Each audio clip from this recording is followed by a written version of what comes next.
Bom dia, eu sou José Jânio Maria de Castro Júnior. Eu vou apresentar um trabalho sobre sistemas distribuídos. Bom, eu vou falar principalmente sobre o tópico 6, que é chamado de naming. Este trabalho é baseado no livro que é esse daí, o Distributed Systems, do Martin van Esten e do Andrew S. Tannenbaum. É a sexta edição, é a quarta edição na verdade, é a versão 01 desse livro. Eu vou estar falando sobre o tópico 6 deste livro, que é chamado de naming, e também vou estar falando sobre os subtópicos presentes nele. Bom, vamos lá. Primeiramente, o naming, ou nomeamento, ou algo desse gênero, seria uma tradução livre, que seria tipo nomear, algo assim. Bom, aqui nós temos que os nomes, eles desempenham uma função crucial, não somente na sociedade, que, por exemplo, nós damos nome a tudo, nós damos nome a pessoas, nós damos nome às coisas, que é uma maneira de nós podermos nos referir a algo de uma maneira mais rápida e eficiente. E não seria diferente em sistemas computacionais, onde grande parte do foco deles é justamente ser eficiente e conseguir facilitar as coisas. Para isso, o nomeamento é uma parte crucial do processo. Assim, os nomes eles desempenham função crucial dos sistemas computacionais e eles são utilizados para compartilhar recursos e identificar entidades dentro dos sistemas. Ou seja, por exemplo, o meu computador, o meu desktop, ele tem o nome dele mesmo, que dentro da rede as pessoas podem ver o nome dele. No caso, por exemplo, o meu é Jânio PC, o de alguém pode ser, por exemplo, Leonardo PC, Micael PC, algo assim. E é uma maneira de você saber, por exemplo, quais são os dispositivos que estão conectados na sua rede. Mas também, por exemplo, celulares têm código MAC, computadores têm IP e por aí vai. A resolução de nomes ela é vital para o acesso a entidades nomeadas, exigindo a implementação de sistemas de nomenclatura, cuja abordagem varia entre sistemas distribuídos e não distribuídos. Basicamente, a gente precisa de um sistema de nomeamento que ele seja capaz de dar nome às coisas de maneira que, por exemplo, não fique repetitivo, que fique fácil de entender. Por exemplo, para um sistema não pode haver, por exemplo, eu vou usar uma situação normal, que seria, por exemplo, duas pessoas com o mesmo nome. Vamos dizer que tem duas pessoas chamadas João. Se você dizer para o computador, eu preciso enviar uma carta a João, bom, o computador não vai saber a quem você está se referindo. Então, para o computador, isso não pode acontecer. Seria algo como, eu preciso mandar um pacote para o computador 01. Mas aí tem dois computadores que se chamam computador 01. Como ele vai saber para qual mandar? Para isso surge esse sistema de nomeamento. Em sistemas distribuídos, a implementação de sistemas de nomenclatura é frequentemente distribuída em várias máquinas, impactando assim a eficiência e a escalabilidade. Nomes legíveis e estruturados, eles são preferidos pelos humanos, semelhantes a referências de página da web. Por exemplo, a gente prefere que o site, por exemplo, o site se chame ic.fal.br, que é uma maneira fácil de nós sabermos ao que está se referindo.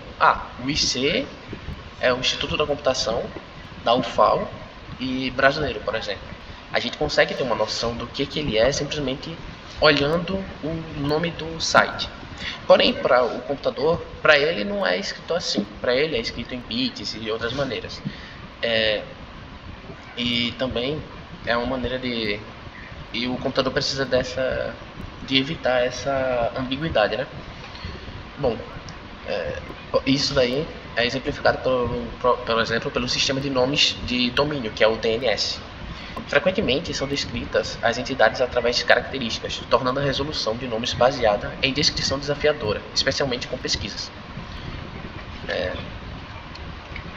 Prosseguindo aqui para falar sobre o tópico 6.1, Names, Identifiers and Addresses.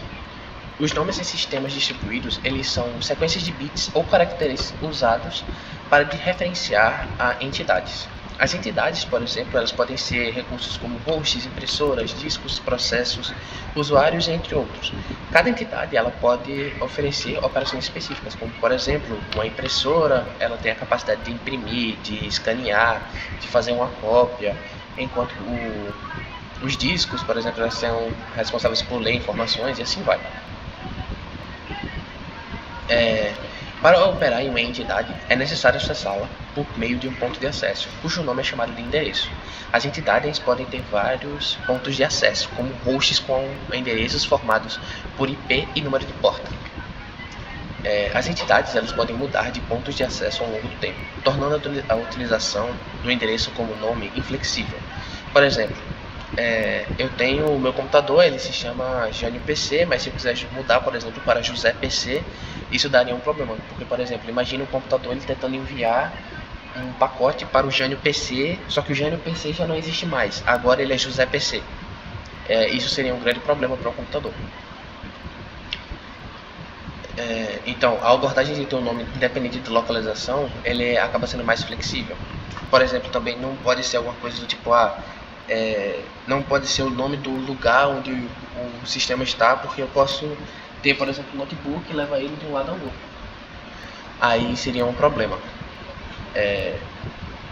Por exemplo, os exemplos que temos aí incluem reorganizações de servidores em sistemas distribuídos.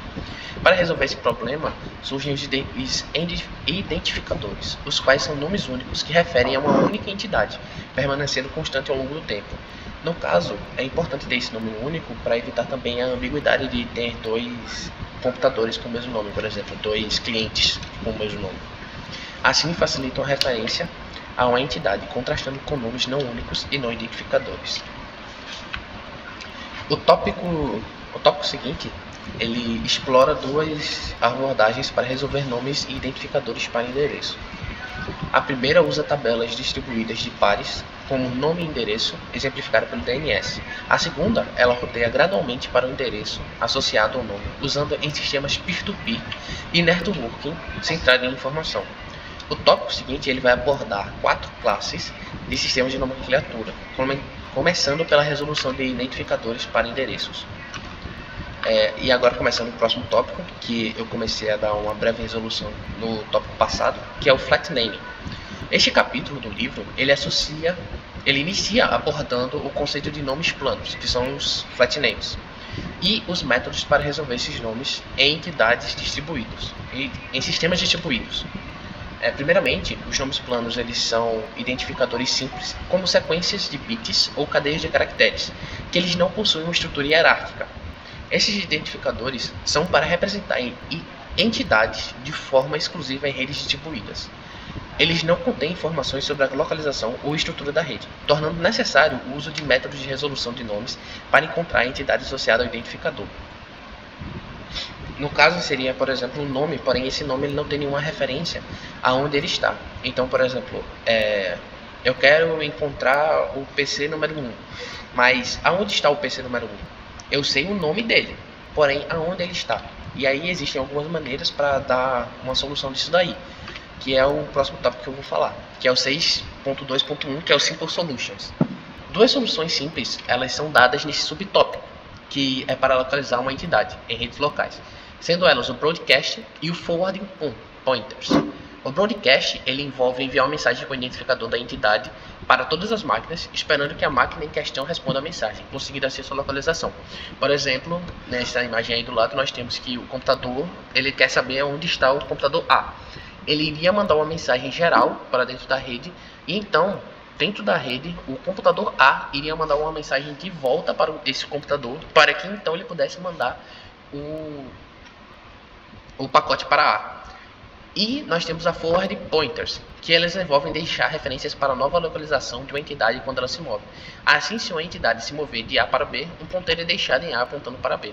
Basicamente, nós temos essa imagem daí, que o computador precisa mandar para A, porém ele não sabe mais onde está A.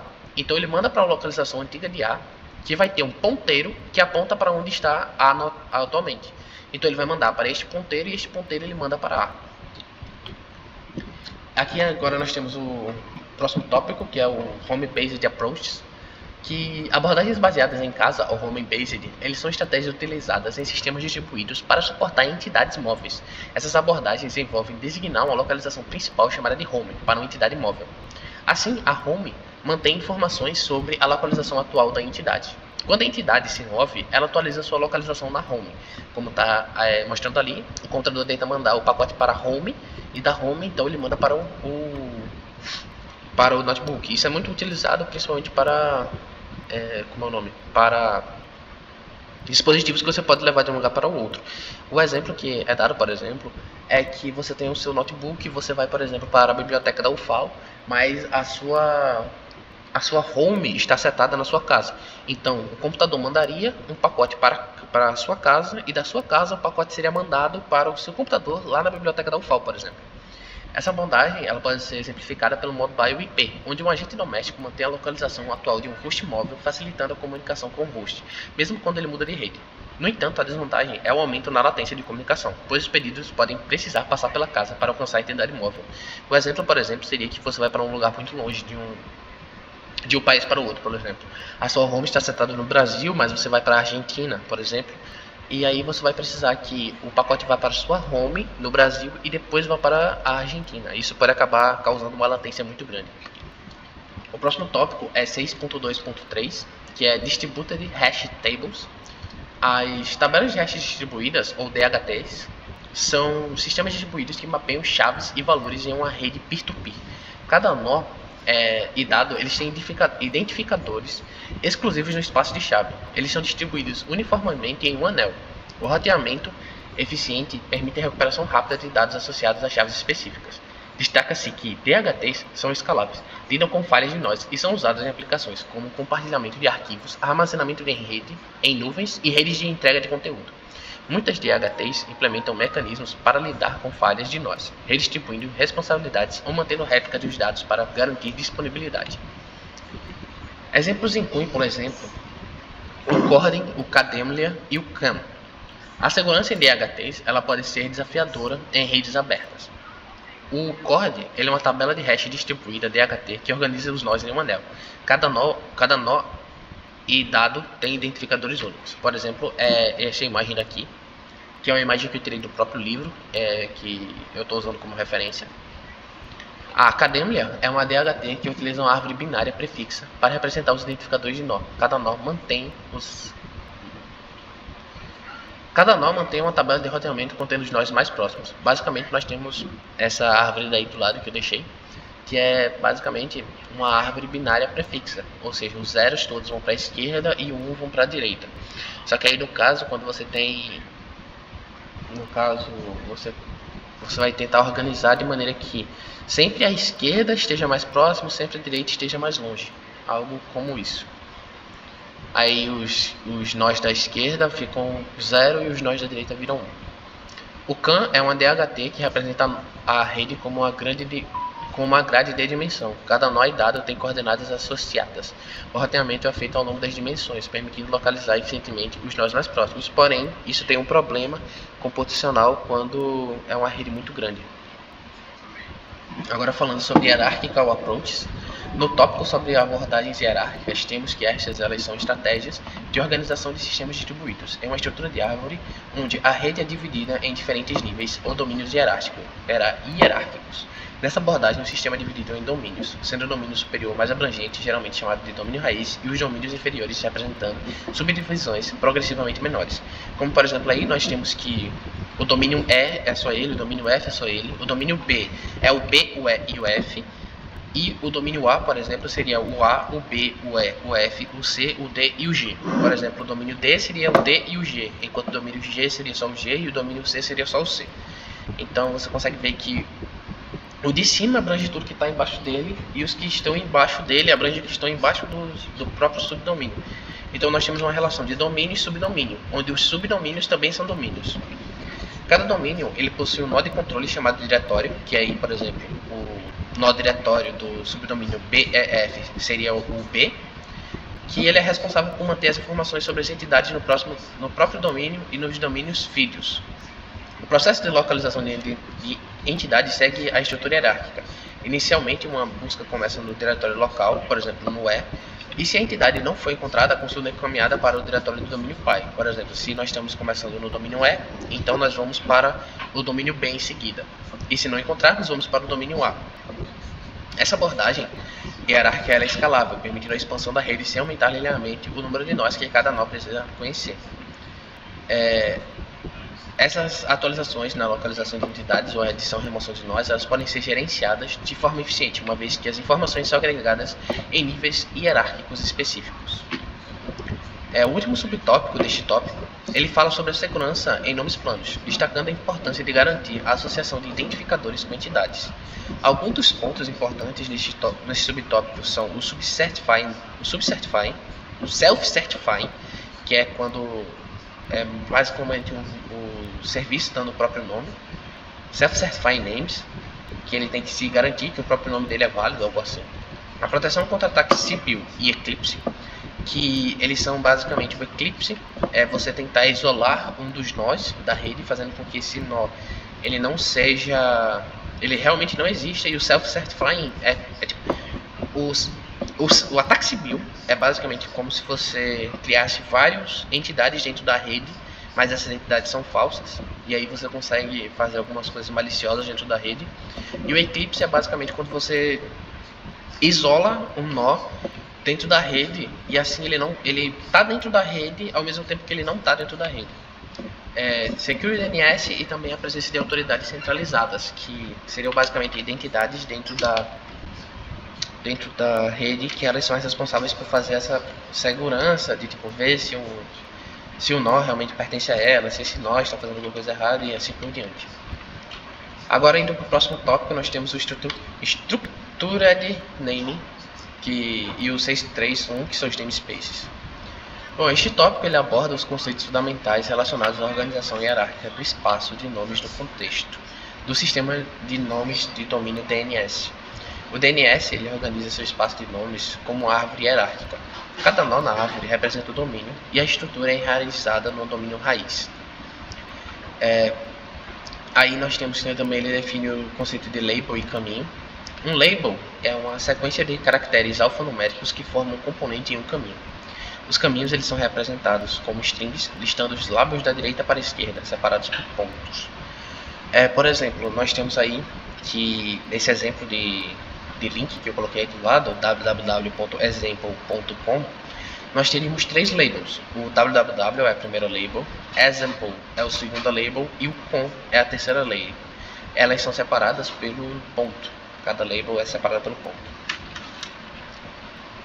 Aí nós temos aqui que um domínio ele é representado por um nó na árvore do DNS e os subdomínios eles são ramos dessa árvore. Cada domínio pode ser um domínio pai para vários subdomínios. É aquilo que eu tinha falado lá atrás, em que é parecido com o que eu tinha falado lá atrás, que o nó de cima ele é o nó diretório e ele tem os subdomínios dele, que são os nós que vêm abaixo dele e que possuem menos informações do que ele. É algo como parecido. Cada nó na árvore do DNS ele contém registros e recursos, que são os Resource Records. Esses registros armazenam informações associadas ao domínio, como endereços IP, servidores de e-mail, etc. Os nomes de domínio eles podem ser absolutos ou relativos. Um nome de domínio absoluto, por exemplo, seria uma sequência completa da raiz até o nó na sua questão, enquanto o nome de domínio relativo é especificado em relação a um domínio de origem. Aí nós temos uma árvore ao contrário, para simbolizar mais ou menos o que seria, que nós temos que a raiz seria o início e nós teríamos a folha como o final. Aí o 6.3.2, o Name Resolution, ele fala sobre a resolução de nomes. Este tópico ele aborda como o sistema resolve nomes de domínio para endereços IP no contexto do DNS, o Domain Name System. A resolução interativa descreve o processo em que um resolver de DNS ele consulta vários servidores de nomes, seguindo a hierarquia do DNS, para obter a resposta desejada. Cada servidor de nomes consultado fornece informações mais específicas sobre a consulta. Aqui, basicamente, na resolução iterativa, nós tínhamos o resolver de DNS em que ele vai consultar vários servidores de nome e ele vai tentar encontrar a resposta desejada dele. Aí, no caso, os servidores de nomes, eles fornecem as informações mais específicas sobre a consulta que o resolver está tentando fazer. A resolução recursiva, por sua vez, ela é diferente da iterativa, pois ela explica a abordagem alternativa à resolução iterativa, na qual o resolver de DNS ele solicita que um servidor de nomes realize a resolução completa de consulta em seu nome. O servidor de nomes recursivo lida com as consultas iterativas necessárias para obter a resposta final. Bom, aqui a gente tem as duas maneiras da resolução desse resolver desse name solution, né? Que são os resolvers de DNS, que é no caso a resolução interativa e a resolução recursiva. A gente explica um pouquinho mais dela e acho que dá para pontuar sobre a resolução iterativa que é basicamente que aí, como tem dizendo aí, né, ela descreve o processo em que o resolver de DNS consulta vários servidores de nomes e seguindo a hierarquia de DNS para obter a resposta desejada. Basicamente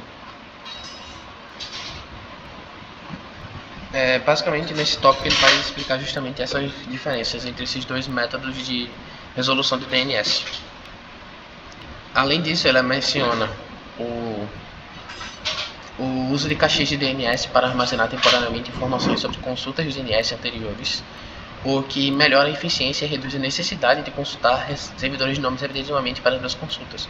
Por exemplo, se eu tentar consultar o mesmo site duas vezes, por exemplo, se eu quiser consultar o site do IC duas vezes, o ic.fal.br, na primeira vez ele vai tentar encontrar o site, ele vai tentar encontrar esse site, só que na segunda vez ele vai ter guardado como que ele chega nesse site. Ele não vai precisar fazer todo o processo de busca novamente. Então é uma maneira de ser mais rápido. A autoridade de recursividade define a autoridade em termos de servidores de nome. Ele também vai definir o que é autoridade de recursividade, definindo a autoridade em termos de servidores de nomes, que tem informações sobre o domínio específico.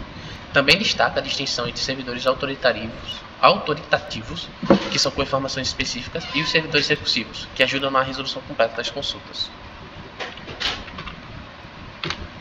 Aí, continuando no mesmo tópico, nós temos os servidores de raiz, que eles explicam a importância dos servidores de raiz. Basicamente, o livro explica a importância dos servidores de raiz no início do processo de resolução. Os servidores de raiz, eles fornecem informações sobre os servidores de nomes de TLDs, que são os Top Level Domains. O fluxo da resolução também, que ele descreve que o fluxo geral do processo de resolução começa pelos servidores de raiz, passando por servidores TLD, que são os Top Level Domains, e finalmente eles alcançam os servidores autoritativos responsáveis pelo domínio específico. No caso, Top Level Domains, eles seriam aqueles que detêm o domínio geral dos nomes, e depois eles vão passar para os servidores que são mais específicos, que trabalham com domínios específicos. Aí, também, no próximo tópico, nós vamos ter a implementação. Ele vai falar mais ou menos a implementação de um namespace.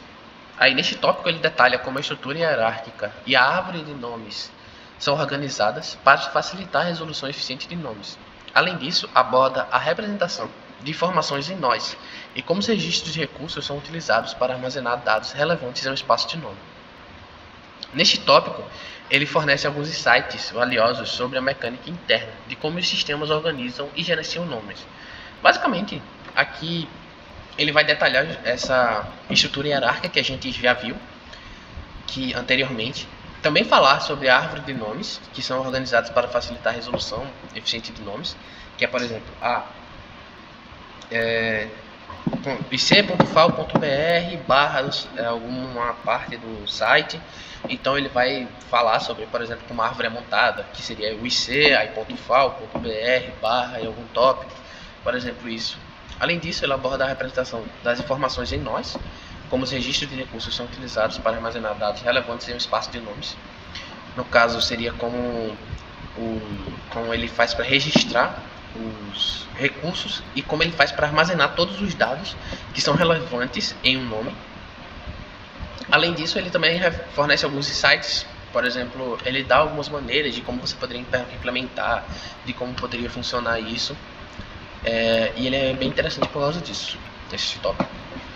A Structured Naming, o 634, que é o exemplo, aí ele dá um exemplo de um domínio de namespace que ele destaca como o DNS organiza hierarquicamente seu espaço de nomes, usando a estrutura de árvore.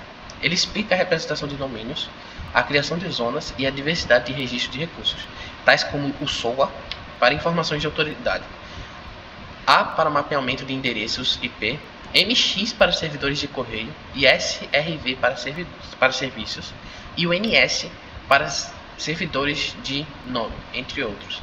Basicamente aqui ele vai dando vários exemplos de sistemas de domínio de nome. Basicamente ele vai dando vários exemplos de onde que são utilizados, como o SOA, o A, o MX, o SRV, o NS, entre outros. E o exemplo do DNS ele oferece uma visão realista de como os sistemas de nomes são implementados em uma escala global na internet, por exemplo.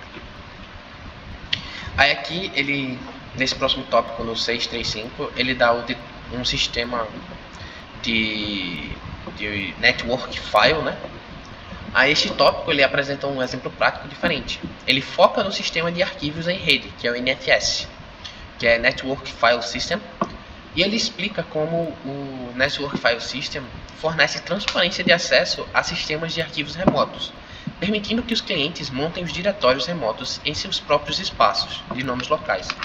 O capítulo destaca desafios específicos do Network File System, como a resolução interativa de nome e a utilização de identificadores de arquivos, os file handles. Aqui ele tenta fornecer uma compreensão prática de como o NFS gerencia a nomeação em ambientes distribuídos.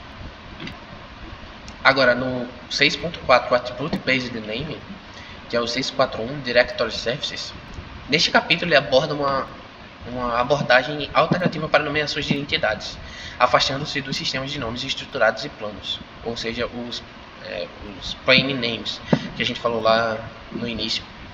Em vez disso, ele introduz a ideia de nomeação com base em atributos, frequentemente referida como sistemas de serviços de diretório. Em sistemas distribuídos, a quantidade de informações disponíveis aumenta, tornando importante a capacidade de buscar efetivamente entidades com base nas suas características. Basicamente aqui ele tenta mostrar a ideia de que talvez seja possível nomear com base nos atributos ao invés de utilizar os nomes planos. Só que aqui tem um problema que, por exemplo, a quantidade de informações ela aumenta exponencialmente dentro da internet, por exemplo, o que acaba sendo necessário uma capacidade de buscar as entidades dentro da internet de uma maneira bem mais efetiva, porque como vai crescendo muito, vai acabar que com o tempo vai ficando cada vez mais e mais difícil e mais demorado de você encontrar o que você está buscando dentro do sistema de nomes. Aí, aqui, continuando no mesmo tópico, os sistemas de nomeação baseados em atributos são chamados de serviços de diretório. Nesses sistemas, as entidades possuem um conjunto de atributos associados que podem ser utilizados para realizar as buscas. A escolha de atributos pode ser complexa, porque, por exemplo, você não pode utilizar um atributo muito genérico ou um atributo muito específico. Você precisa dar um jeito de balancear. Assim, em muitos casos, o design dos atributos deve ser feito manualmente, o que já é um problema, porque se acabar sendo muito grande, não tem como você fazer manualmente. Você precisa ter alguma coisa automática para isso. Assim, isso destaca a necessidade da pesquisa eficiente em conjuntos de atributos complexos. O capítulo ainda menciona também o desafio de projetar conjuntos de atributos apropriados e ainda discute a dificuldade prática de definir valores de forma consistente em um grupo diversificado de pessoas.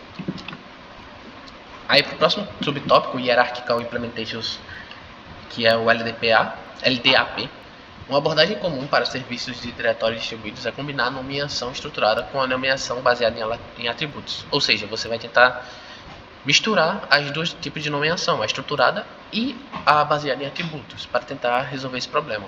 E com isso surge o LDAP, o qual é apresentado como uma implementação disso. sendo derivado do diretório, do serviço de diretório X500. Basicamente, cada entidade no LDAP possui um conjunto de pares, um atributo valor, ou chave valor, se você preferir assim, e os registros são organizados em uma estrutura hierárquica semelhante a uma árvore. Isso cria uma estrutura de árvore que reflete o espaço de nomes e buscas, e as buscas podem ser realizadas eficientemente com base nos atributos. No 643, Decentralizar Implementations, com o surgimento de sistemas peer-to-peer, há uma busca por soluções descentralizadas para sistemas de nomeação baseados em atributos. O capítulo ele explora a ideia de usar curvas que preenchem o espaço, Space Filling Curves, para mapear o espaço n-dimensional de atributos em uma única dimensão. Essas curvas preservam a localidade, garantindo que índices próximos na curva correspondam a pontos próximos do espaço multidimensional. A implementação descentralizada envolve a criação de índices distribuídos e técnicas para pesquisa eficiente. Aí agora nesse ponto aqui, no próximo tópico, que é Name Data Networking, aqui nós temos a parte do Basics, o capítulo 6.5.1, chamado de Basics. A Name Data Networking desafia a abordagem tradicional de resolver nomes para endereços em redes. Ela se concentra em acessar dados usando diretamente o nome da entidade, eliminando a necessidade de resolução de nome para endereço. Ou seja, ela tenta utilizar o nome direto da entidade para fazer essa busca. A Named Data Network se baseia no princípio de que as aplicações não estão interessadas em saber onde uma entidade está armazenada, mas sim em obter uma cópia localmente quando for necessário. Ou seja, eu não quero saber onde ela está, eu só quero o que ela tem a me oferecer.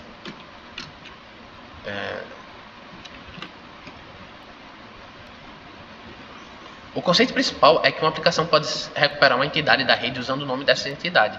A rede então encaminha a solicitação para a localização apropriada, onde a entidade está armazenada e retorna uma cópia ao solicitante. A NDN, ou Named Data Networking, é proposta como desempenhando o papel equivalente ao IP em uma arquitetura futura da internet. Ela aborda a importância de os nomes ou esquemas de nomeação serem globalmente conhecidos, para garantir que os dados associados possam ser recuperados de forma eficiente. Nomes globais únicos são necessários para entidades globalmente acessíveis.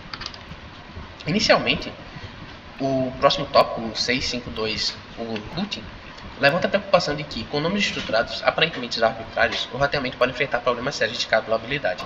Por exemplo, se eu posso dar qualquer nome que eu quiser e os nomes eles são arbitrários, então com o tempo isso daí vai acabar sendo ambíguo demais e vai ter um problema muito grande de escalabilidade, porque quanto maior, mais ambiguidade vai gerar. Argumenta-se que, ao contrário do que se pode pensar inicialmente, a busca por conteúdos usando nomes não é fundamentalmente diferente de usar endereços IP. A decisão crucial é determinar qual parte de um nome ou endereço com prefixo deve ser anunciada em uma infraestrutura global de roteamento, semelhante ao que é feito com os roteadores BGP para endereços IPv4. Propõe-se que a utilização de um esquema de prefixo global, como o Distributed Systems, /Distributed Systems.net, que seria utilizado em roteadores de PGP para encaminhar solicitações globalmente dentro de uma rede específica. A parte restante do nome seria utilizada para buscar o conteúdo associado. Além disso, aqui ela introduz os elementos essenciais de um roteador NDN, que incluem o Content Story, uma espécie de cache para armazenar dados associados a nomes já procurados, o Pending Interest Table, uma tabela que rastreia pares, nome e interface, para permitir que o roteador retorne uma resposta quando os dados associados chegarem, e Forwarding Information Base, o FIB, indica ao roteador o que fazer quando não pode atender a uma solicitação. Pode envolver a transmissão a roteadores vizinhos, uma caminhada aleatória ou até mesmo a rejeição da solicitação. Que seria basicamente o que fazer quando o roteador está cheio. Então ele pode ou mandar para um outro roteador, ou então ele pode tentar rejeitar essa solicitação. E o último tópico deste capítulo é o summary, ou resumo. Ele, como o nome sugere, faz um resumo, ou então encapsula a discussão anterior sobre os sistemas de nomeação. Basicamente ele vai tentar fazer um resumo geral de tudo que já foi falado. A resolução de nomes, a introdução à Named Data Networking. O texto ainda vai abordar 3 tipos de nomes, que são as diversas estratégias de resolução, os grafos de nomeação e os desafios de nomeação baseados em atributos. Destaca ainda a NDN, que acabamos de falar, que busca dados por nomes, eliminando a resolução de nome para endereço. Aspectos da segurança na NDN também são mencionados. A conclusão ainda ressalta a incerteza sobre a eficácia da NDN como um substituto da internet, baseada em IP. Em resumo, este capítulo ele oferece uma visão abrangente dos conceitos que a gente abordou anteriormente. Bom, esta daqui foi a aula que eu fiz. Eu espero que vocês tenham gostado. Ela foi simples e eu tentei fazer o mais resumido possível. Esses textos como eu fiz, então eu achei que em algumas partes ler eles seria o suficiente, já que